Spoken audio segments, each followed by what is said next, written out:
आई, मी उद्यापासून कोणत्या तरी कामाला जातो. 2-4 वेळा नापास झालो. आता मी हिम्मत हारलो आई. आता माझी हिम्मत नाही शिकण्याची आई. बघ, 136 वर्षापूर्वी एक सोन्याचा दिवा म्हणजे एक छोटासा बाळ जन्माला आला. त्या काळात जातपात खूप प्रचंड आघाडीवर. मात्र त्या पोराला शिकायची खूप आवड होती, पण खालच्या जातीचा असल्याने त्याला शिक्षण घेण्यात खूप अडचण आली.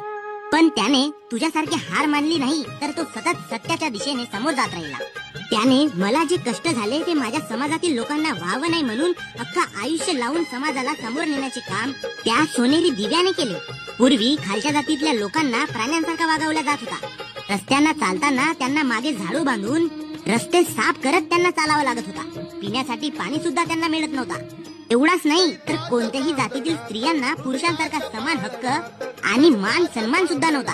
पण त्या माणसाने कायद्यात स्त्रियांसाठी आणि भारतातल्या प्रत्येक नागरिकासाठी त्याने हक्क मांडून दिले. पूर्वी खालच्या जातीतल्या लोकांना हात लावला तरी इटार व्हायचा, आणि आज त्याच जातीतले लोक खूप मोठ्या मोठ्या साहेबांच्या पोस्टावर आहेत. कोणामुळे? तर त्या महामानवामुळे, ज्याने देशाला संविधान नावाच्या पुस्तकाने सजवले. समजलं ना पोरा, मी कोणाची गोष्ट करत आहे तर? होय आई.